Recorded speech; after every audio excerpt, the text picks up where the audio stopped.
Hello, hello.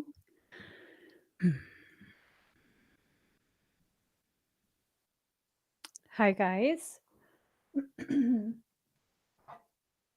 Welcome to my channel. My name is Emmy from Emmy Evolving. If this is your first time joining me, thank you for finding me. If this is not your first time, thank you for coming back. So, hold on. Hold the phone and the mic. Anyways, I'm just getting out some cards, trying to decide which deck to use. I pulled 3 of them, 3 decks. Let me get the cards ready. So, I had asked what this reading was going to be about, and I got a very clear answer from Soul. Pushing past the limits to get what you really want. So, this is about a recognition of what you want, right? I guess I've been asking this question for quite some time now. Like, what do you actually want? What do you want? What do you want? And it's been this thing of, do we know what we want? And reading this title, Pushing Past the Limits to Get What You Really Want, that tells me you've finally made a decision. You have finally really allowed yourself to consider specific types of things. And in that consideration, you know what you want now. Good. Very, very good. Okay. Very, very good. So, all right.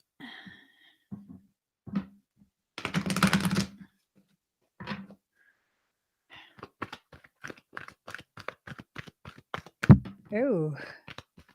Oh, okay. Let's pull a few cards. My soul says to flip it.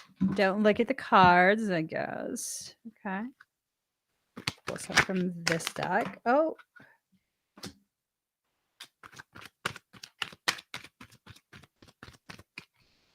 All right.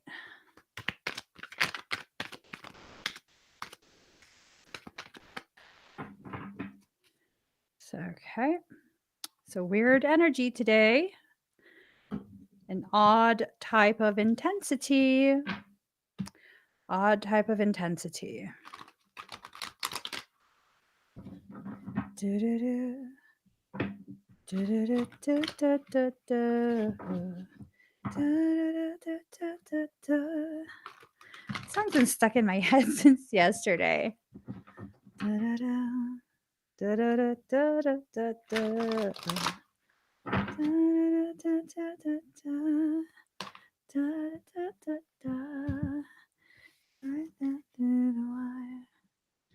Okay. And then we'll pull 3 from here. We're almost ready, guys. Y'all ready for church? All right. All right, guys. Where is today going to take us? What decisions, do we need to make? What decisions? Oh my God. Okay, there's a breakup again. Oh my God, the cards are falling everywhere. Oh, darn it. Darn it. I have to get this. And so, all right. Let me just stop butterfingering everything. Oh my gosh. All right. Okay. All right. Okay. Let's start. So, hand fasting in reverse. This is given some vibes right now. Some breakup vibes. I don't know what's going on with the world. I don't know what's going on with people, with the world. I'm kind of just at a point where I feel like people should make up their own minds. So, whoever this reading is for Pisces, Sun, Moon, Rising, and Venus. Also for your cross watchers. Also, for those of us who find ourselves on this channel without any Piscean anything, you're probably an empath and you're probably needing messages from your soul. All right. So, someone went through some sort of breakup, right? They tried to resurrect something and baby boo, it's gone. Okay. It's gone. It's not just gone till November, it's just gone, period. Gone. And I think for whoever this reading is for, they're really coming to terms with the loss of the relationship. They're really coming to terms with the loss of whatever the potential was that they had invested into that partnership, that connection. They've come to terms with it. I think maybe they went back for a little bit to kind of just see what's going on, and maybe they realize it's just like it's done. It's just done. There's nothing to salvage. There is nothing to try and work out. It's just done now. Okay. So this hand fasting union, the union is donezo. This person is coming into their power. They're really beginning to recognize how much of themselves they've given away over the past, I don't know, couple of years, couple of months, couple of weeks, whatever it is. They've given so much of themselves and their power away in an attempt to, um, I guess, like compromise. You know what I mean? Um, one of the things that really like gets in my head is this video. I think her name was Eartha Kitt, and it was just the most potent conversation. She's just so raw. You can feel the visceral nature of her emotions and her process, her logic, the way she processes things. And it was this video of, I want to find it. Hold on. I think I downloaded it because I love that video of hers so much. Um, the way in which she communicates, you know, she was asked this question. Here, I think this is it. That's not for me to decide. Hold on. Can anyone live with Eartha Kitt? That's not for me to decide. That's for someone who decides to live with me to decide. Not for me. Are you willing to compromise within a relationship? Compromise? What is compromising? Compromising for what? Compromising for what reason? To compromise for what? To compromise. What is compromise? If a man came into your life, wouldn't you want to compromise? Stupid. A man comes into my life and I have to compromise? Let's think about that one again. A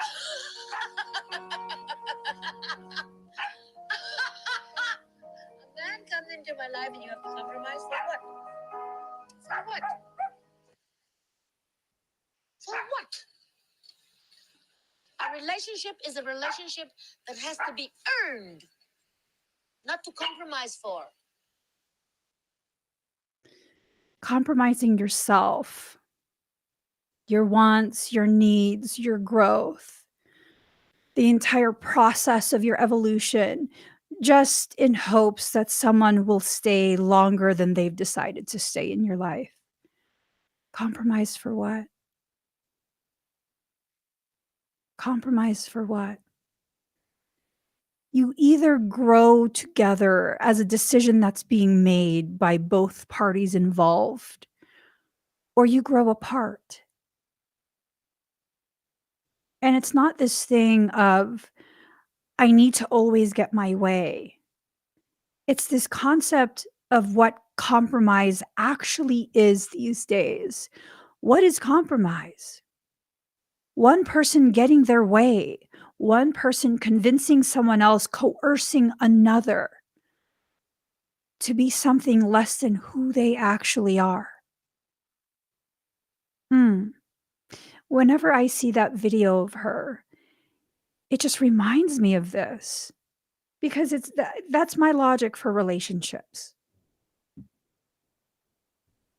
Okay? That's my logic for relationships. This thing of either we're aligned, either we're healthy for each other, or we're not. Either you recognize how my reaction to you is somehow evidence of your need to grow beyond where you currently are, and your reaction to me is evidence of my need to grow beyond where I currently am. Or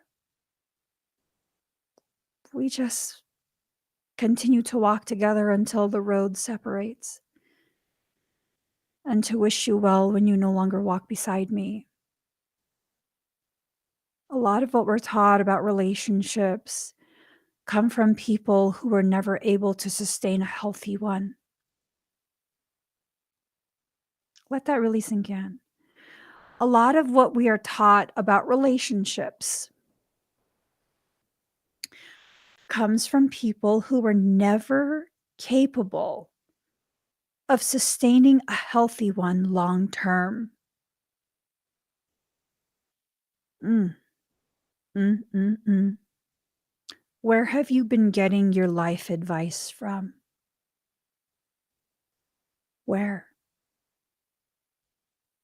From a person who's never actually lived, someone who's never lived to their true potentiality, someone who has allowed themselves to be nothing but an empty shell in order to be more tolerable for people who really never had the hardware to process, to digest whatever needed to be digested. It's the equivalent of giving a person who has no teeth peanut brittle. Why would you do that? And then telling the person who's not capable of properly digesting, chewing this peanut brittle that you need to compromise. You have to compromise. Why are you not eating the peanut brittle that I gave you? I mean, let's disregard the fact that you don't have the capacity to do this. I like peanut brittle. You can't tell me you don't like peanut brittle. You haven't even tried. Try, compromise. And it's this thing of whoever you're compromising with, are they taking into consideration your capabilities? Are they? Now, I'm not an expert. I'm not an expert on anything. At least I don't see myself as an expert. But I can talk about successfully maintaining a marriage for 20 years, being in a relationship for over 20 years with no breaks. And people would diminish the amount of effort and growth that my husband and I have put into each other, that we have invested into what we're building together still, by saying, "Oh, that's because you have a good man. Oh, that's because you have a good wife." No, it's because we choose to grow together. It's not because one of us is carrying the other at all, at all. It's because when one of us can't walk, the other will slow down and ask, "Do you need me to stop for a moment? You okay?" There's no, "You can't walk, so let me just pick you up and carry you because I need to get somewhere." No. We don't need compromise, we need consideration. We need to begin the process of understanding what it is we're considering and whatever it is we're not considering about ourselves, our needs, how people's behaviors are affected by our presence, how people are affected by our absence, and really just allowing ourselves to truly move forward within that space of grace, within that space of self-compassion, self-consideration. What do I need to do today? What do I need to do right now? What is healthy for me? What is not? Sometimes we have to consider, like, do we walk away from people because we are afraid of the potentiality that they present us? A potentiality for a growth so profound that we might not be able to control our exit from our toxic space. For some of us, we've become so accustomed to toxicity that it becomes almost scary to exit it, to come to a place of awareness that I'm about to exit this part of my life. This person is gently guiding me out of that. And it's scary. It really, really, truly is scary. And this is not about shaming you for not having the courage. This is about telling you, reminding you, courage is not the absence of fear. Courage is what you do in the presence of it. Are you afraid of growth? Are you afraid of how someone can help you to grow in ways that you cannot stop, that you cannot sabotage? I mean, I can totally resonate with that. There's this saying, that until you learn to love yourself, no one will be able to love you. I'm telling you right now, like, without hesitation, without any qualms, I am evidence of the fact that people who do not know how to love are still worthy and capable of receiving healthy love. Over 20 years ago, my husband met me during a place in my life where I truly, fully, deeply, to my core, did not think I was worthy of love. I existed in a space of protecting myself, not creating boundaries. No, no, that was not enough. I had to create walls, huge, thick, very tall walls, walls to keep everyone out. And here comes this man with no weaponry, uninterested in a war. And he just exists as a person who's like, well, no, that's silly. You deserve to be loved. And this concept of I deserve to be loved, what's the cost? What will you expect of me if I allow you to remain in my life? I expect you to let me love you. And that's it. That was the only expectation that I could detect. There was no expectation of you need to take care of me. You need to let me tell you what to do. I need to be the one to dress you. I need to make the decisions for you. I have to tell you. I'm entitled to tell you how to exist.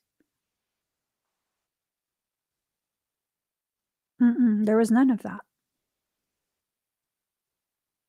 I remember one time, he was out with his friends.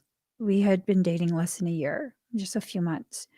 He was out with his friends, and I wanted to go out. He was already out, and I was just like, "Okay, whatever." And my ex-boyfriend lived very, very close to my house where I was living at the time. And, I wasn't playing a game. I was just like, "Well, you're already out. I'm just letting you know I'm gonna go out with my ex-boyfriend."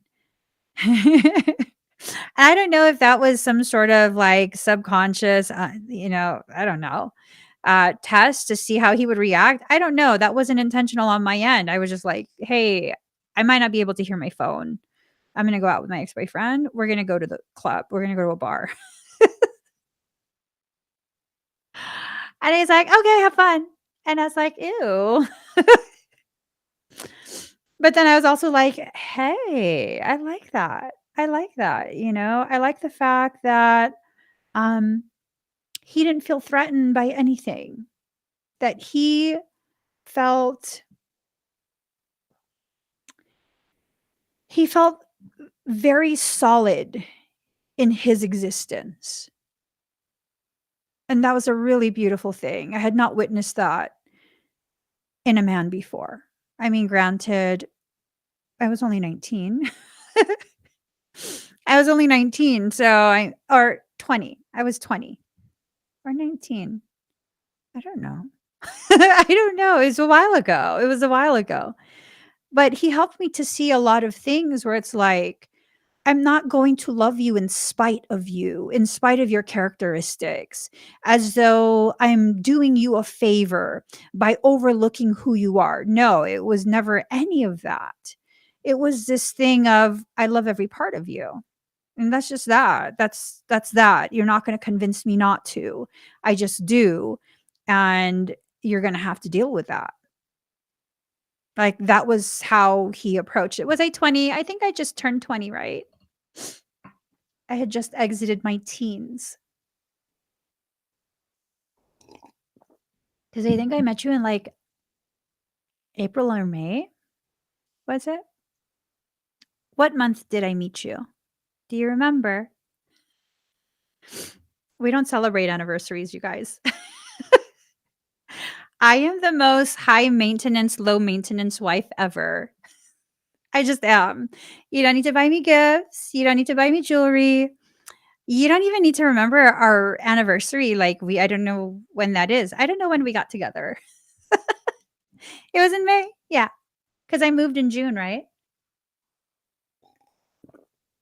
I moved in June. Yeah. Oh my gosh. That's crazy.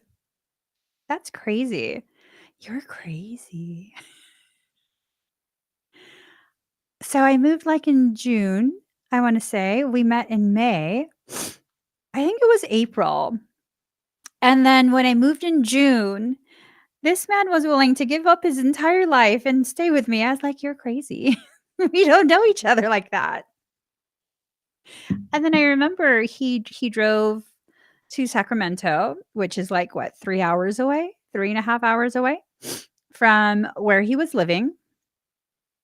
And he would come in, he would come every weekend. He would make that drive. But I remember, I think it was in July or August. I only knew him a few months. This fool came to visit me and he was like, "We should go to Tahoe." And I was like, "Okay, what are we gonna do in Tahoe? I'm not 21." And he straight up was like, "We can get married." You're crazy. I'm not marrying you. I don't know you. I was like, "No, I don't wanna marry you. We don't know each other. I've only known you a couple months. You're crazy."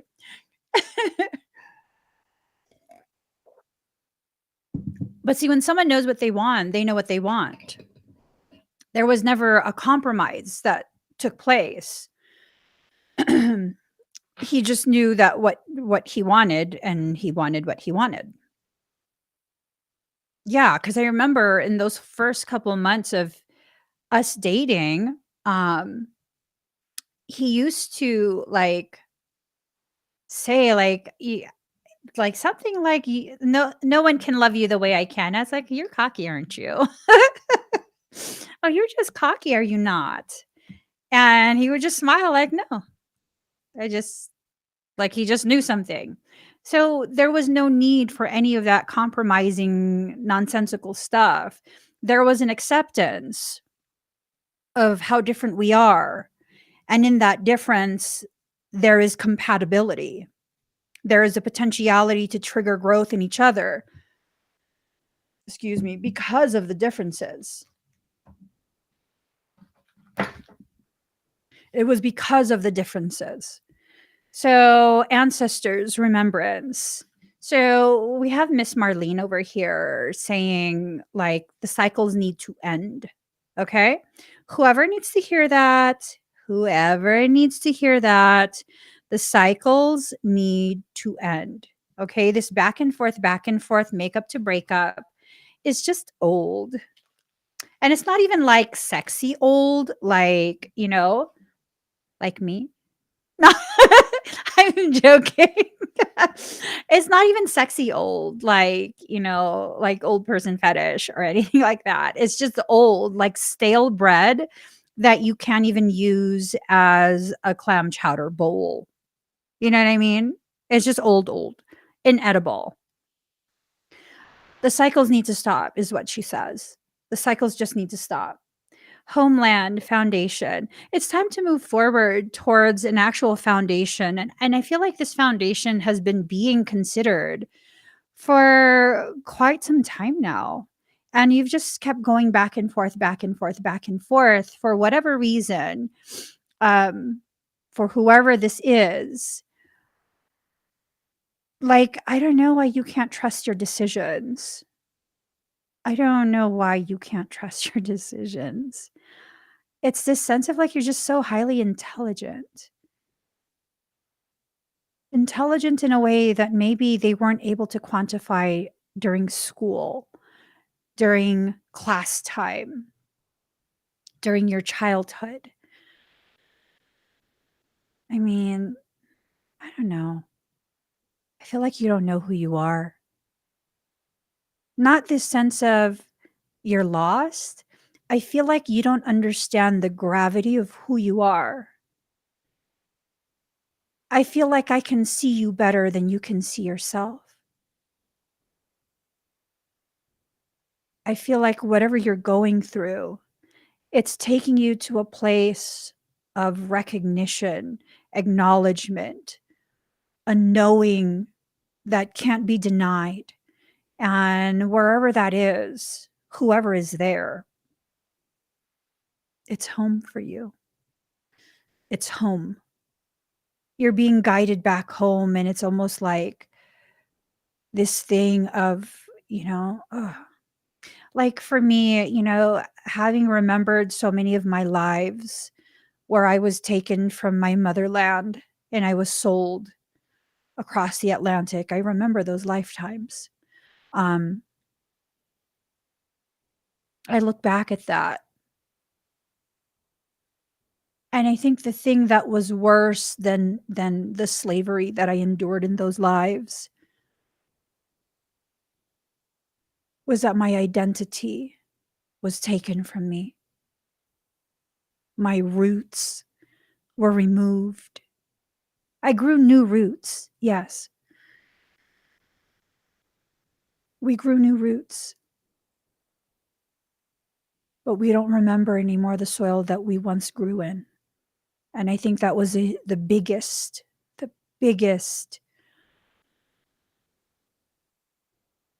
biggest atrocity, to rob me of the knowledge of who I come from.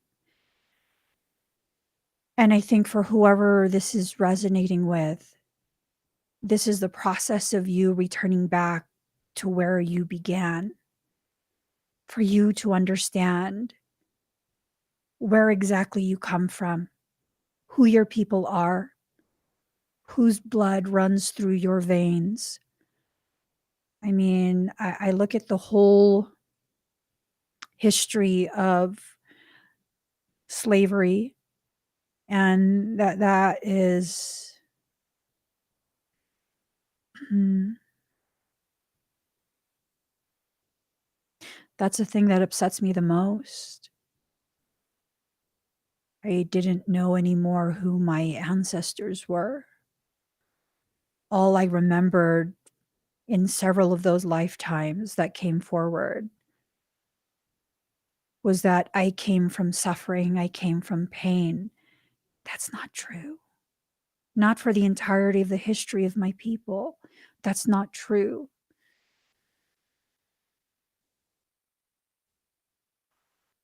Mm. Ocean Lover says, one proverb suggests a tree without roots is dead. I'm here to tell you, you can be grafted. Even without the roots, you were designed in such a beautiful, beautiful way, considering all things, all potentialities in pleasure and in pain. And you were designed in such a way where you can exist anywhere, but you have to have something to hold on to. There are trees that have been grafted.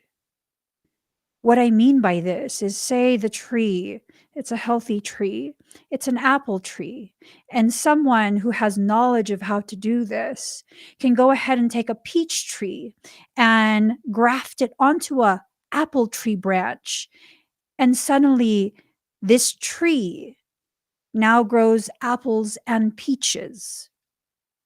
It's not GMO. It's called grafting. That's how beautifully you were designed. That someone who does not come from the same thing as you can be the very thing that serves as your roots. It totally reminds me of my husband. Like, we have such a different upbringing. And for many, many years, I was like, there's no possible way you could understand. You were coddled. You had a gentle childhood. There's no way you could understand. Like, but in reality, that's what he was. He's the apple tree. And I'm that peach branch with no peaches. I still got no peach. But in time, the peaches will grow. The apple tree has the capacity to do this, not for the peach branch, but with it, to create such a synergistic merger that they no longer exist as two separate entities. That what they are now is one being bearing two different fruit, both equally as sweet, equally as healthy. And I think this is where we're headed with the way the feel of this reading is. This is where we're headed. You think you've died because you were cut off the tree, but in reality, you're simply being grafted. It's like the equivalent of, well, let me back up my thoughts really quick. Saying that you cannot be loved unless you know how to love is the equivalent of saying the peach branch deserves to die because it has no roots. It cannot continue to live, and I beg to differ. In the hands of someone who is skilled, who has the knowledge, who has the desire, they can make it happen. They can make it happen for you. And sometimes these are the people who are brought into our lives and they trigger so much fear within us. And I believe they trigger that fear because you can sense, to a very deep degree, this person has been brought to you to help heal you. And some might be like, well, why would that be scary? Well, honey, if you've identified as a wound your entire life, the healing of that wound is the equivalent of erasing your identity. And that is scary. That's scary. My whole life, I knew how to do war. Peace scared me. I didn't understand it. What do I do with peace? Like, what is this? What is this? Why are you being nice to me? What is this? I don't understand. Like, do you have something to gain here? Like, what is going on? Why are you being nice to me? And the entire time, the only thing my husband ever showed me was because I want to be. Because I feel like you deserve niceness. For the first, I want to say, nearly 2 years of our relationship, I refused to let him buy me things. I refused to allow him to pay for my food. I didn't want him to. Like, when we go to eat out and stuff, I would feel extremely uncomfortable if he wanted to, um, pay for my food. Yeah, well, that's a trauma response. That's not independence. See, they sell you this package of in order to be an independent woman, you have to that blah, blah, blah, blah, blah, blah, blah, you know? No, those are trauma responses. A truly powerful woman who has stepped into this part of her journey where she is existing as a goddess in flesh. She exists in softness and vulnerability, not because she's weak, but because it's beautiful there. And there's no fear in being soft. There's no fear in being vulnerable because, honey, just because she chooses to be does not mean she's helpless. It does not make her a damsel. She is capable of bringing a war you have never seen. And the fact that she can embrace her power to the degree that the fear of being soft and vulnerable in front of others is gone, that should tell you something. That should tell you something. See, what I realized about my journey, people loved me when I was weaker. I was easier to control, coerce, manipulate. I was easier to treat as a novelty, to regard me as your personal ATM. And now I'm not a victim. I established that and I sustain those type of toxic dynamics with strangers. That's my own doing. A lot of people turn away from me now. Why? Because I will not mince words. I will call it the way it is. No, I am not going to be apologetic for the way I communicate because the way I communicate never carries with it an intention, a desire to be hurtful or harmful to the well being of another. I simply speak truth in whatever level of passion is the appropriate level of passion. I will no longer be meek and mild because that's not what I was designed to do. Nor will I fight wars that you instruct me to fight, either through your triggering or by begging me to stick up for you when you've been the one to start things with other people. I'm done.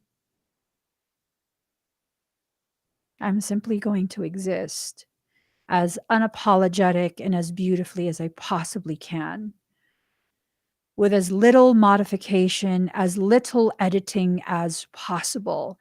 And I will not apologize for being a real person. I will apologize for inadvertently hurting feelings, um, for maybe communicating in a way that was a little more harsh than I intended because I was tired, I was hungry, I was being a human being. Um, yeah, I'm here for a human experience. I'm home within myself.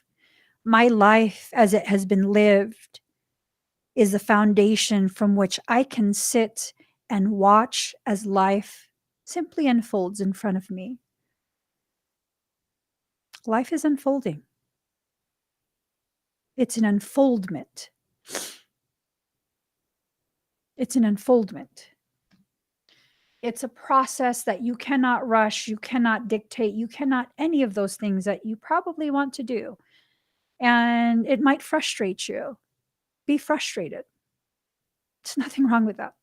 I tell my kids these things like, maybe they'll want something.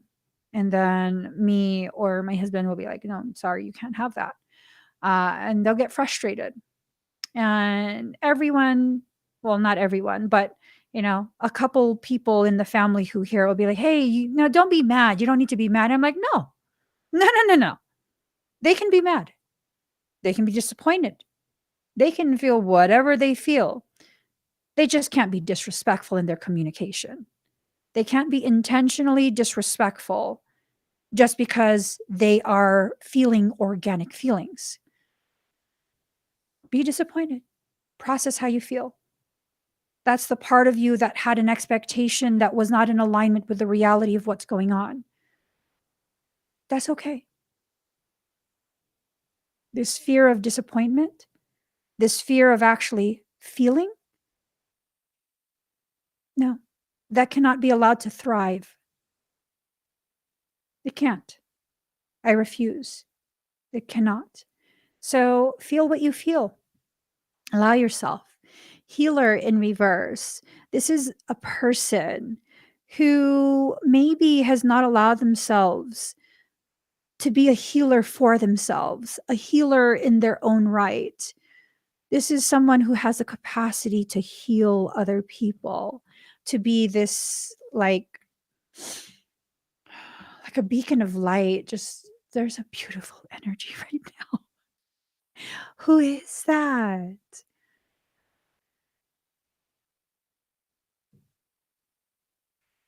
It's very intoxicating. Okay, I'm gonna leave that alone.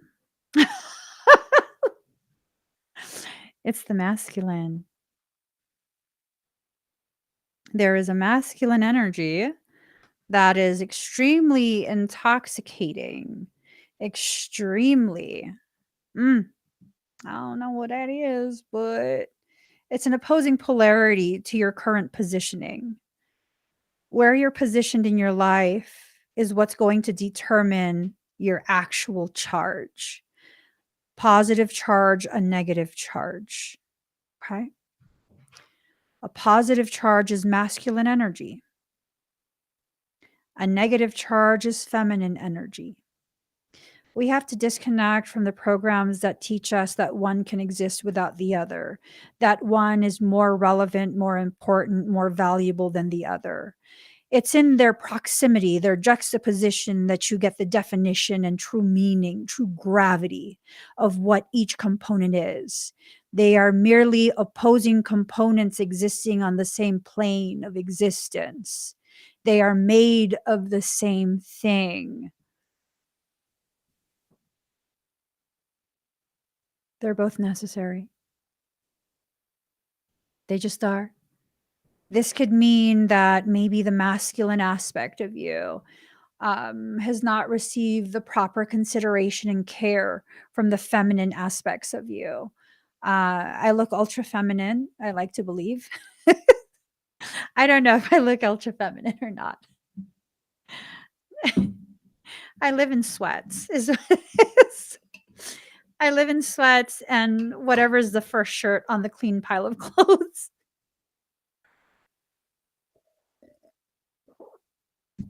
So I don't know if I look extra feminine.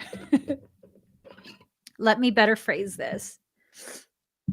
I have the capacity to be ultra feminine. I'm not always ultra feminine. I'm mostly neutral. But I don't even know what I'm talking about. So yeah, no, okay. I'm ultra feminine in my appearance, but my energy and the way I carry myself is much more masculine. Much, much more masculine. I'm not afraid of confrontation. I'm, like just masculine type energy. I'm a whole being. I'm not going to play a role for anyone. If you need me to be that stereotypical docile Asian female, you're going to be sorely disappointed. I have a paddle and I'll paddle you with it. I'm serious. I also have a wooden spoon and I can thwack you in your hands. Just really what you need. Whatever it is you need, whether you need to be paddled or have a wooden spoon used on you, it's whatever you need to get you acting straight again, to act right within your life. We do that for you here. We will. We'll do that for you. See the boundaries in reverse.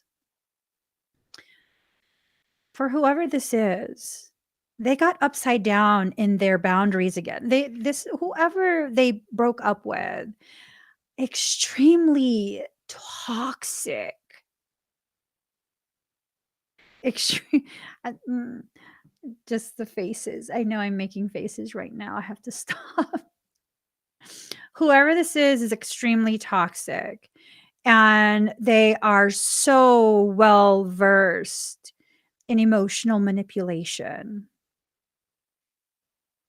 So just know if this is really resonating with you and you feel like I'm reading your entire life, whoever this person is that you just walked away from, every single time you interact with them, they are going to be emotionally manipulative. Just be honest with yourself about that. Like, stop with the bullshit logic. Let me get really real right now. Stop with this bullshit logic that you're just being a dick, because you're not. You're not being a dick. You're being a real person. This person is extremely manipulative. They're just manipulative. Okay. And so long as you continue to choose to be in their presence, they will go out of their way to very covertly manipulate you. They have you by the ball sack.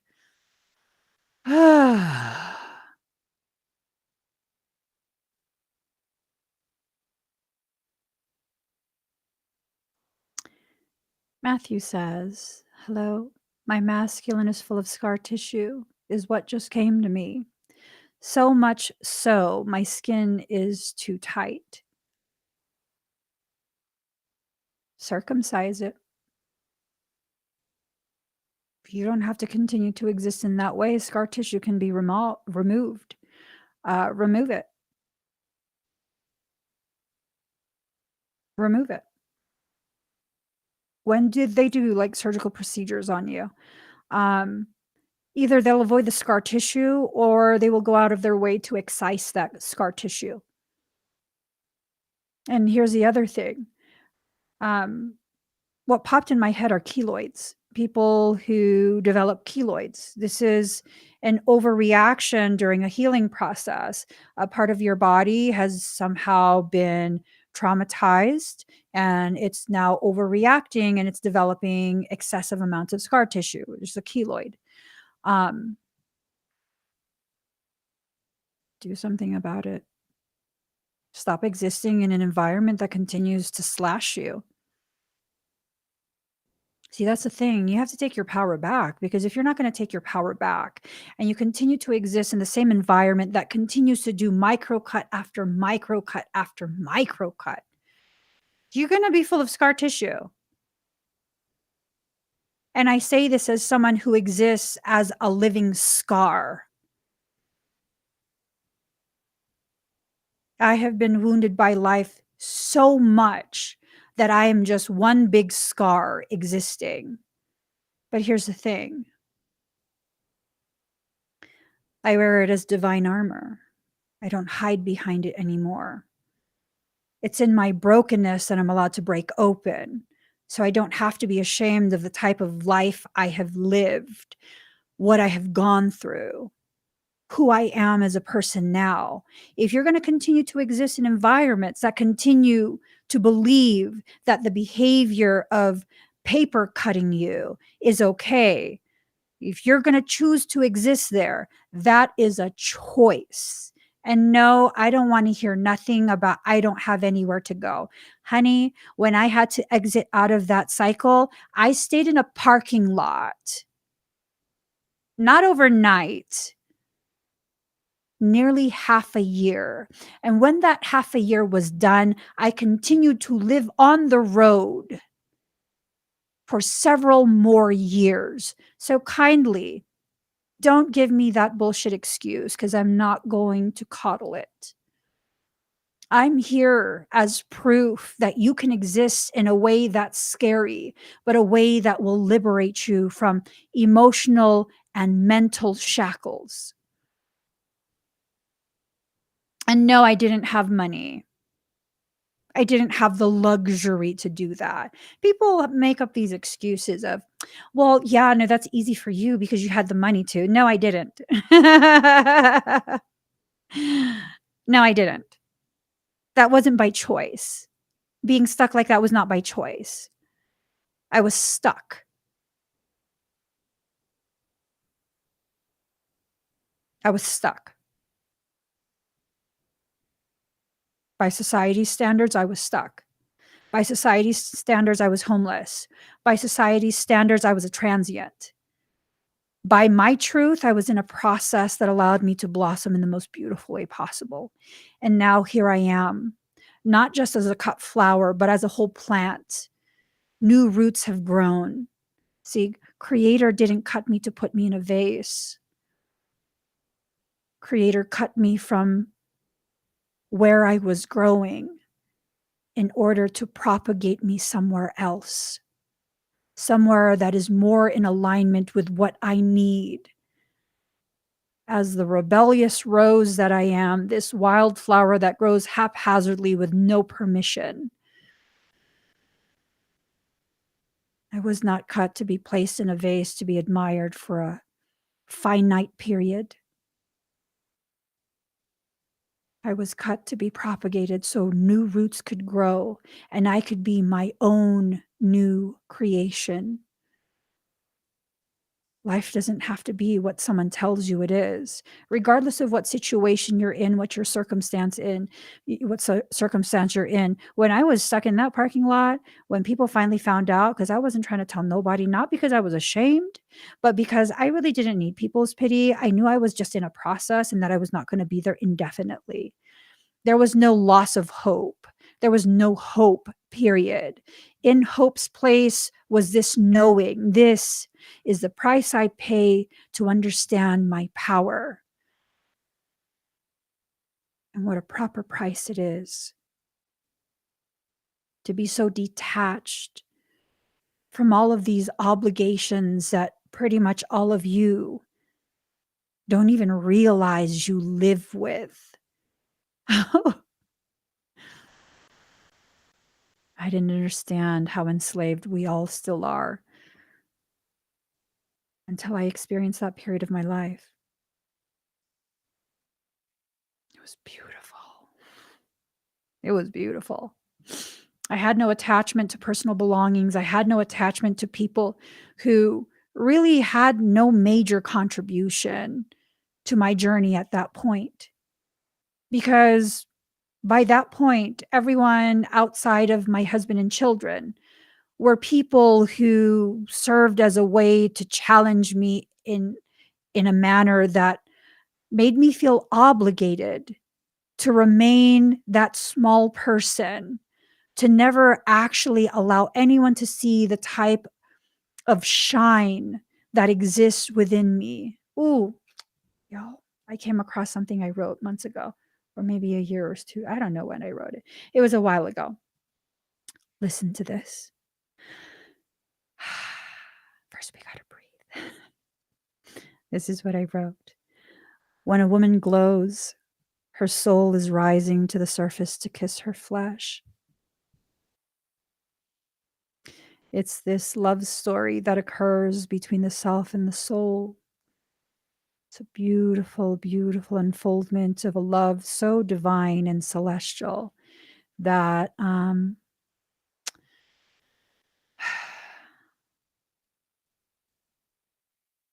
it's hard to put it in human words.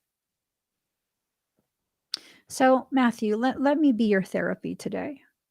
Matthew writes, been homeless 3 times, living in boxes and basements. I got out eventually. I will do it again if I need. Do you want my thoughts on that? Do you want me to exist as your therapy this morning? I want to ask your permission first. If you say no, I'll just move forward. If you say yes, I'll share my thoughts with you. And these are just my opinions. They carry no weight until you give it weight. So, what would you like, Matthew? Would you like me to address the comment and the thoughts that it triggered within me? Or do you want me to uphold your privacy?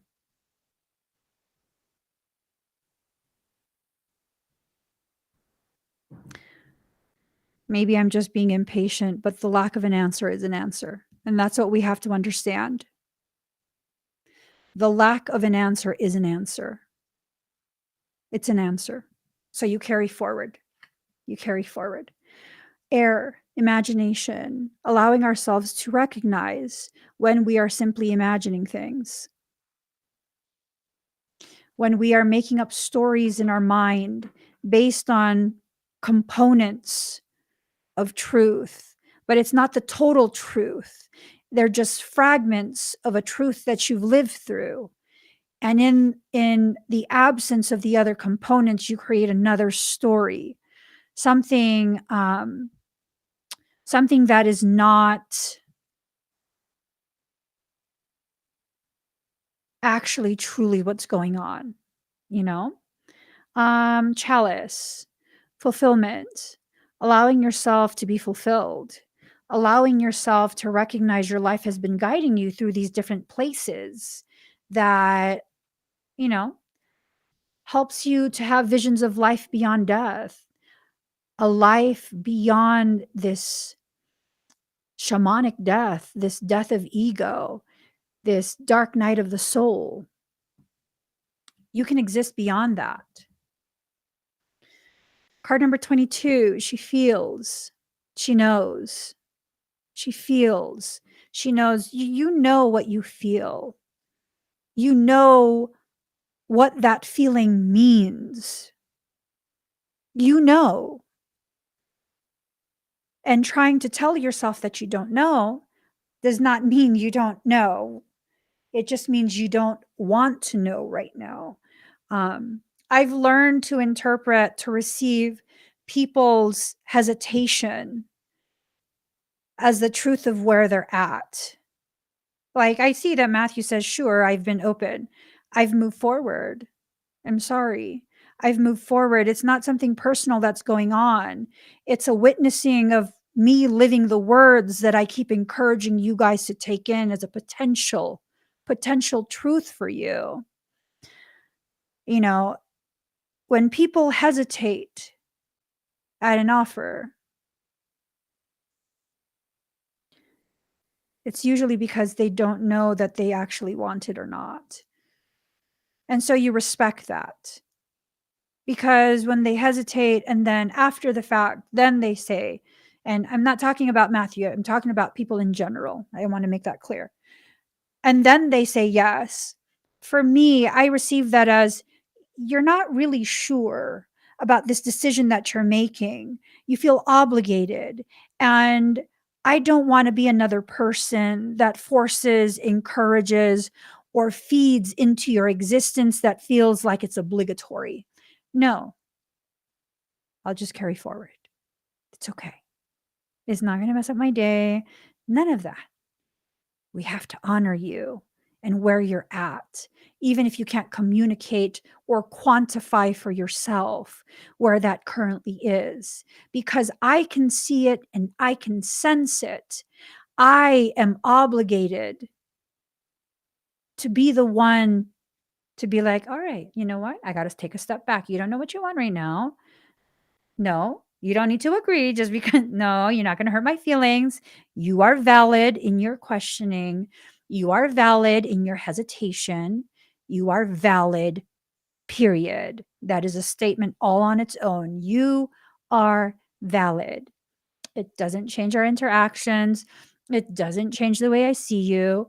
I want you to feel empowered. And because I want you to feel empowered, I have to do what I know within my heart is necessary to encourage you to continue to live in an empowered state, in a state that is autonomous.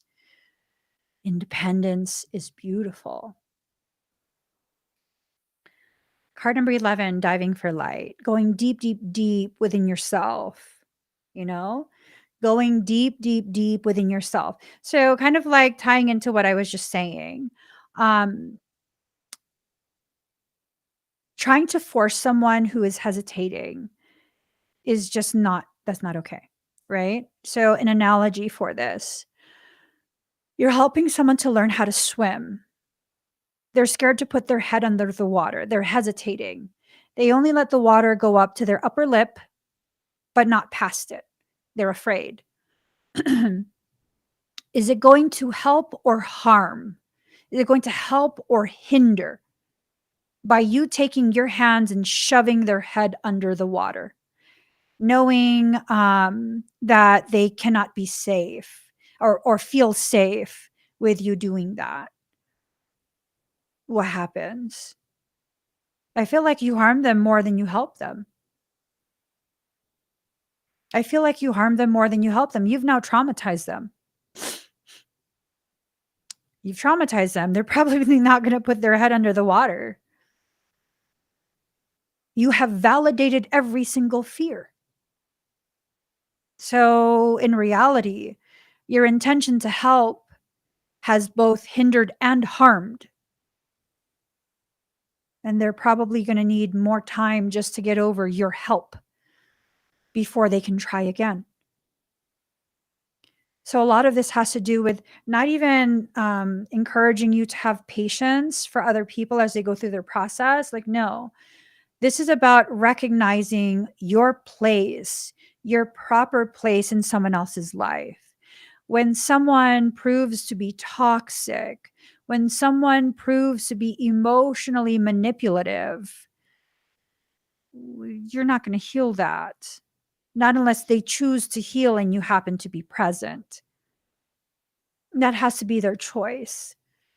And unless they choose that, all you're doing is feeding into the hurt, harm, hinder cycle because they're looking for people who hurt them in order to hinder their healing. I don't know if you guys realize that. Sometimes that's why people want you around because they know not only are you capable of dishing out the punishment, you're willing to.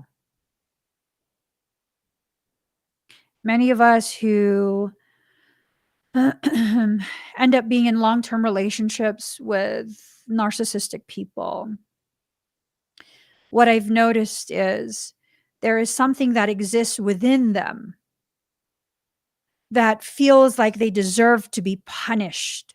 It might not be a conscious type of stance, belief, but it's something that exists there. This thing of the narcissist is willing to punish me. Logically, I know I don't deserve to be punished. Logically, I know I am a good person. I have not done anything to receive this. Emotionally, have you done the work that needs to be done for you to begin the process of emotional healing? Emotional healing, intellectual, logical healing, they're two separate things. Emotional intelligence, intellectual intelligence, two separate things. I have profound intellectual intelligence and maturity. Emotionally, not so much. I'm working on emotions these days. Emotionally, not so much. I don't have as much emotional intelligence in comparison to my intellectual intelligence. That's okay. I'm not trying to excel everywhere. I'm trying to allow myself to unfold in the most organic way possible. And the most powerful way for me to unfold emotionally is to have the intellect to be able to auto psychotherapize, to have auto psychotherapy, to be able to assess myself, to be able to logically deduce all of these different things, identify the root causations that led to these effects that are still echoes of a trauma that happened what seems like lifetimes ago. I need to have emotional intelligence, but in order for me to develop that emotional intelligence, I need to have intellectual intelligence first. It's like this thing of the chicken or the egg, the chicken or the egg. Well, I mean, regardless of who came first, do you know what the egg is unless you first know what the chicken is? No.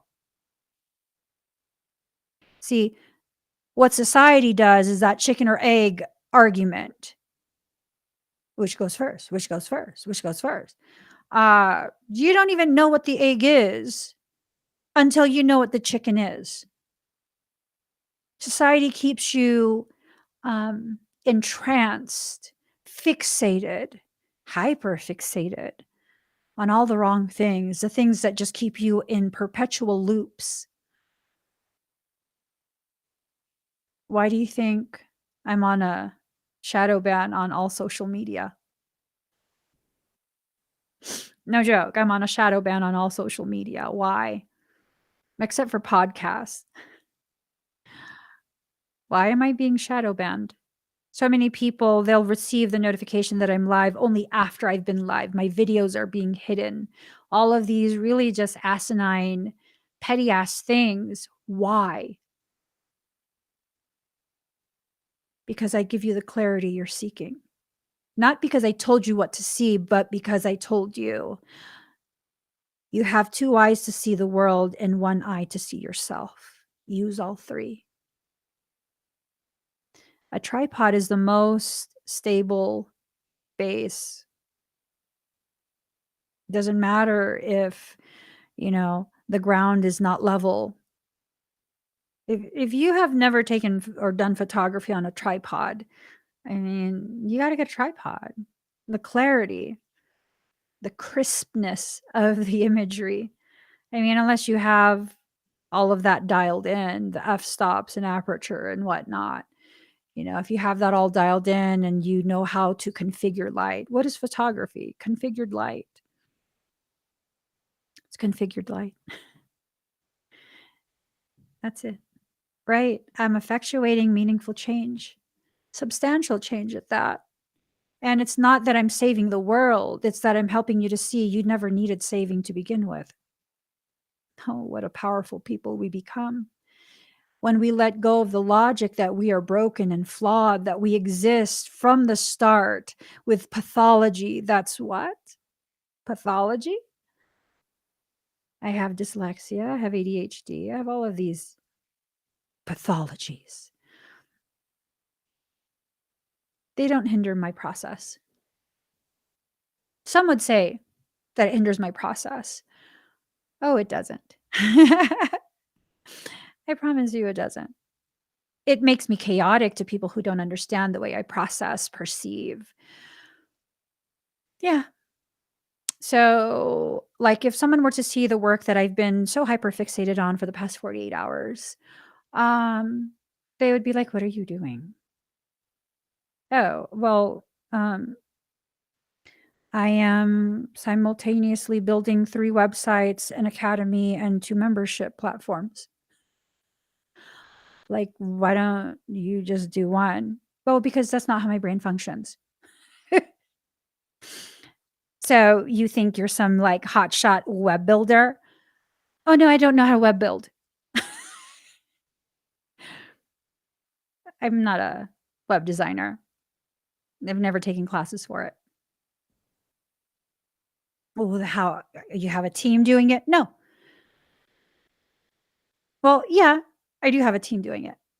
Well, who's your team? Um, Me, myself, and I paired with ADHD and dyslexia, along with savant tendencies. May we help you? Yeah, no, I am not disabled. I am not handicapped if I don't choose to identify as that. I was talking to a good friend last night. We were chatting. He was cracking up. I was like, I asked him, I I asked him, I wonder if the Social Security Department, agency, whatever it is, if they watch my live streams, because that could that serve as evidence of my debilitating ADHD, and would they award me permanent disability witnessing this? I mean, I'm just saying. I don't qualify for SSD or SSI or whatever the hell the letters are. I don't know what they are, but I'm just saying, like, well, I'm needing to try and find out how to code specific things because I'm not finding the widgets that I'm looking for in the way that I would like them to have the aesthetics. You know what I'm saying? Aesthetics. It's part of the Emmy experience. And that's one of the things, like, maybe we should touch on that a little bit. People think that they can determine your worth But what determines your worth is what they experience in your presence. So once upon a time, I was a chocolatier, a self-taught chocolatier, and it was this thing of it was gluten-free, dairy-free, vegan, grain-free, like, the whole shizbam. The whole shizbam, okay? It was really high-end chocolate. I understood the value of what I was creating, and I had relatives and people who knew me who were like, "What?" Okay, I was charging on my website $36 for 6 truffle cups. 6 truffle cups. And for some people, they don't understand, like, you're crazy. Who the hell would pay $36 for 6 little cups of chocolate? That's insane. Well, I'll show you. Hold up.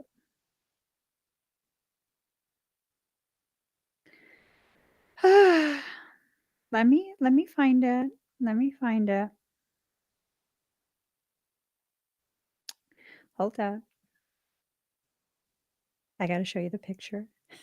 If you're listening via podcast, you're gonna have to go to one of my visual social media platforms to see this because literally, mhm, baby boo, you wasn't paying for chocolate, you were paying for the Emmy experience.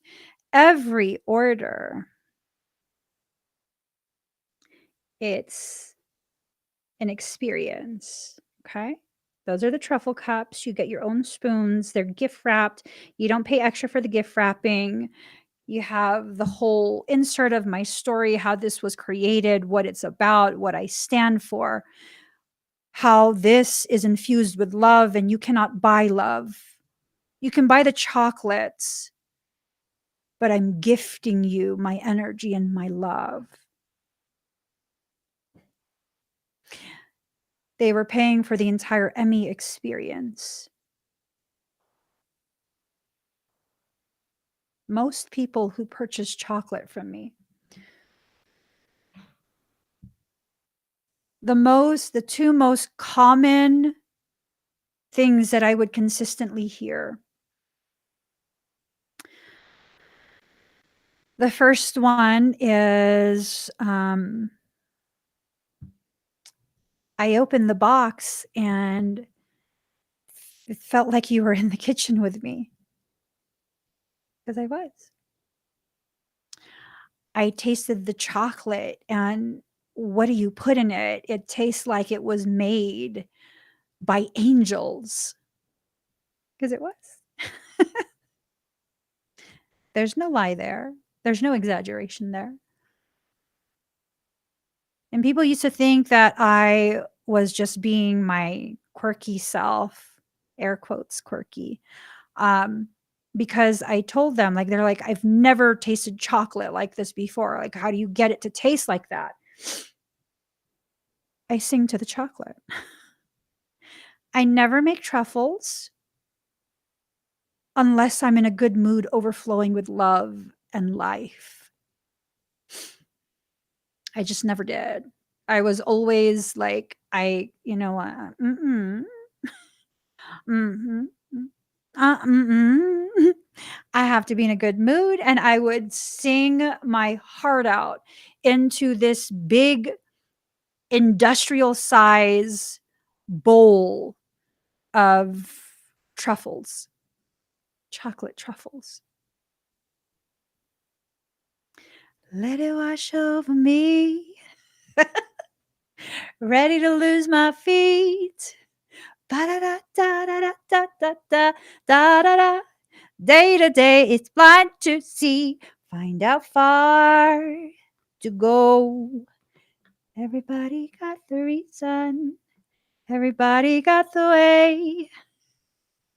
I sing to the chocolates. All right, guys, you have to be willing to swim against the grain, to go against what people are trying to force you to do. You have to be willing to have a big, bold vision. If you want a different life, you have to see a different life. This takes me back to something that I wrote recently. I believe I've shared it before.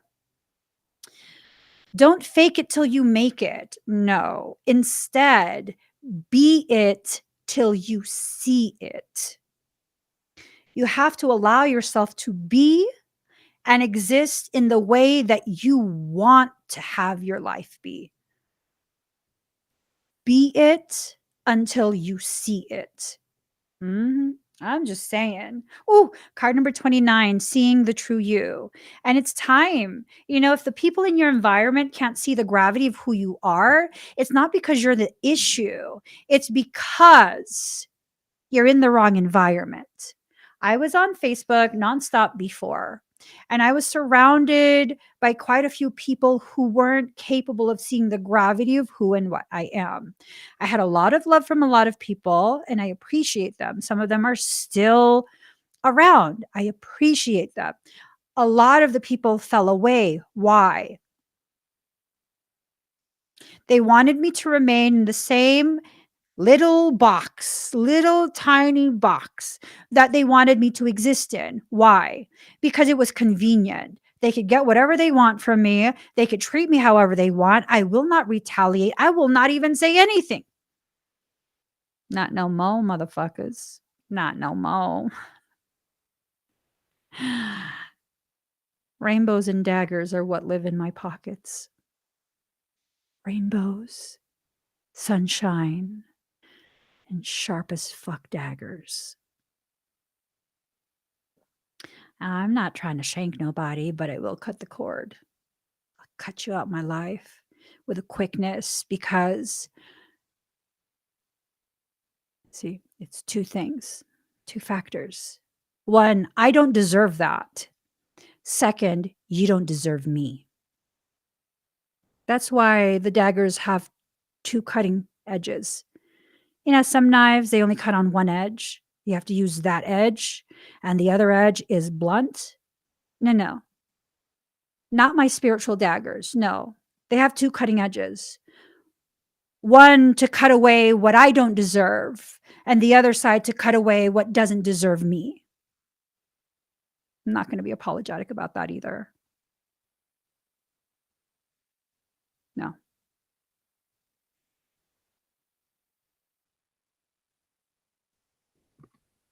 What you want wants you.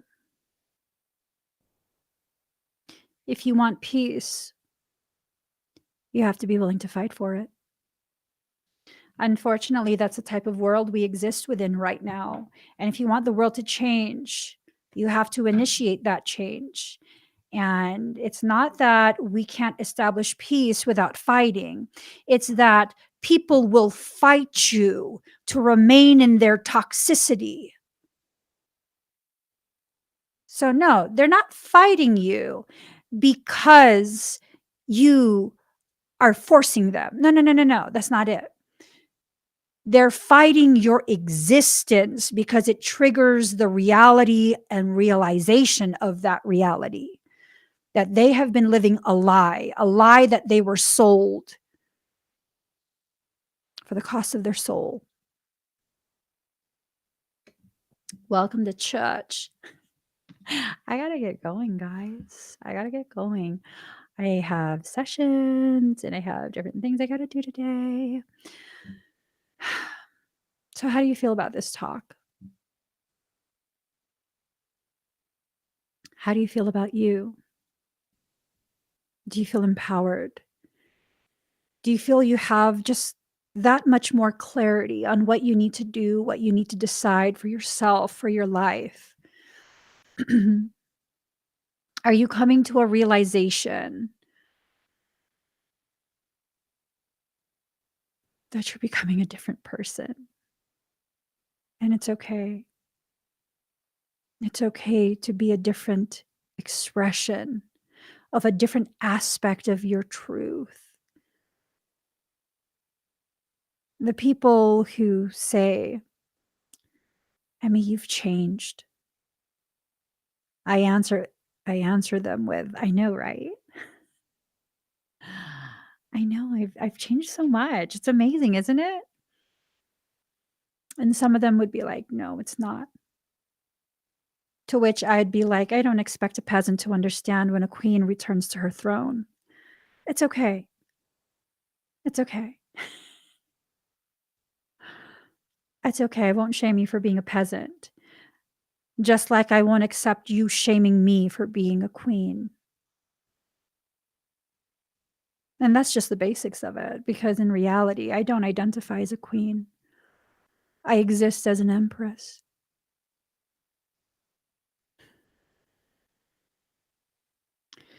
If people can use words to disempower you, you can use words to neutralize their efforts. And those words do not have to be spoken out loud to people who were never interested in hearing. Sometimes we have to begin really, really acknowledging the most important audience is the inner child and the self. And when we give the soul the forum and the microphone, we begin to experience a resonance that shakes loose and shatters all of the cognitive dissonance and blockages. Someone once asked me, what's the most efficient way to clear all the blockages from my life? To listen to the truth your soul is telling you. But I mean, that's hard.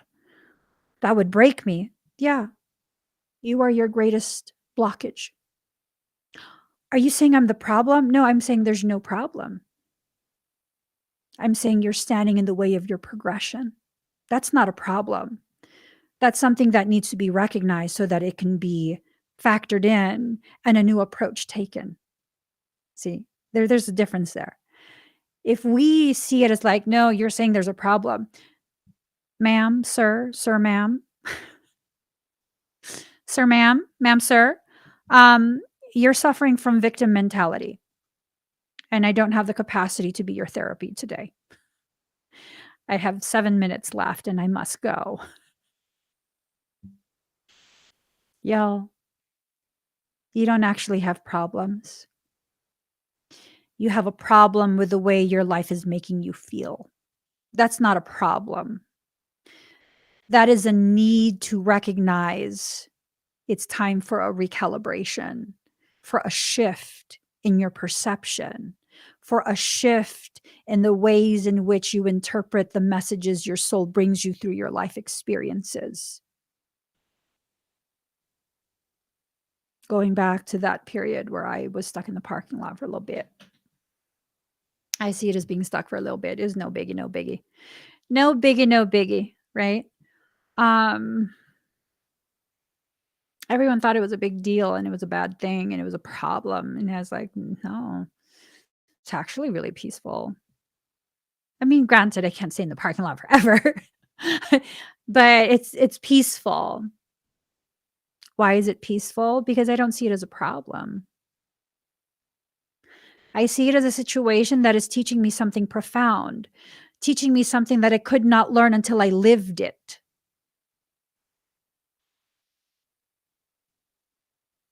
Part of my ministry, part of my calling, part of my purpose is homeless outreach. It takes a special type of person to reach out to the ones who have been the most fractured.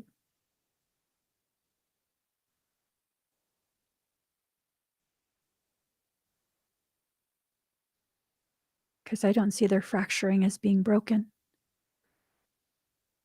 I see the ways in which their life experiences have fractured them. I see that as evidence that they are disco balls, living disco balls who can bounce light so beautifully. If you want to know who you are,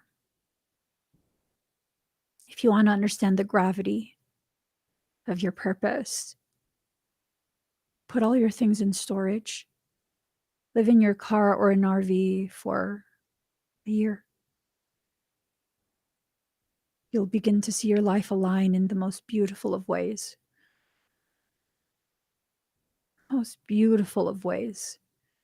You will begin to understand who and what is important to you and who and what is a distraction. You'll begin to understand what you are passionate about, what you are being called to do in this lifetime.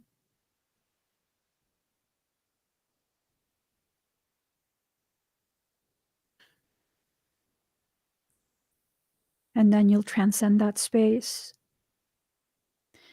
and you will enter into a different type of space. You will go from this perception of, this is my calling, to an acceptance of, this is why I was created. This is why I exist. This is the only thing I can do to honor why I exist. Life is always beautiful. Just because your glasses are fogged, just because you don't see clearly right now, does not mean life has lost its beauty, its purpose, and its gravity.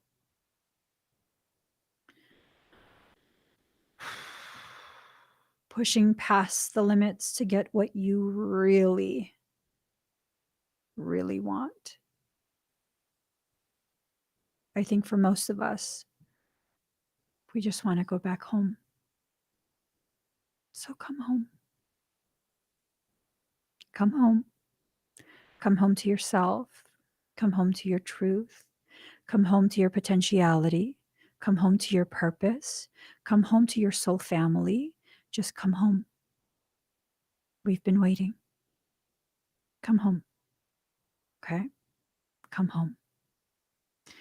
So, you guys, it's time for me to get going. If y'all could please, please, please give this video a thumbs up. If you haven't already subscribed, please do subscribe. Turn on that notification bell. If you're watching me on Facebook, please do give this a heart, not a thumb, a heart. A heart. I want the intensity. I want the heat. Give it a heart, not a thumb. Share it out, tag people, send it to their inbox, whatever you need to do. Get this out there, guys. If you're listening to me on a podcast app or on SoundCloud, interact with the track. Interact with the track. Get me some analytics so that the words can be spread even further. It would help if I restarted putting my audio on podcasts. I stopped for a little bit, just been busy. But life is good, you guys. Life is good. It's more than good. It's what we need, especially when we don't understand. You have everything you need in front of you, behind you, inside you. I hope you guys have an amazing, amazing rest of your day. Please go visit my website, thesoulsanctuary.love. Sign up for the membership. Be part of my exclusive chats. We're going to go real deep, deep in there. And, have fun and support each other. It's becoming an even more beautiful community than what we already have here on public live streams. So if you really want to feel like you're part of something with gravity to it, consider that membership. I want to help you find yourself. I want to help welcome you home. I want you to be part of my sanctuary. I love you guys. I'll see you again very, very soon. Bye, everyone.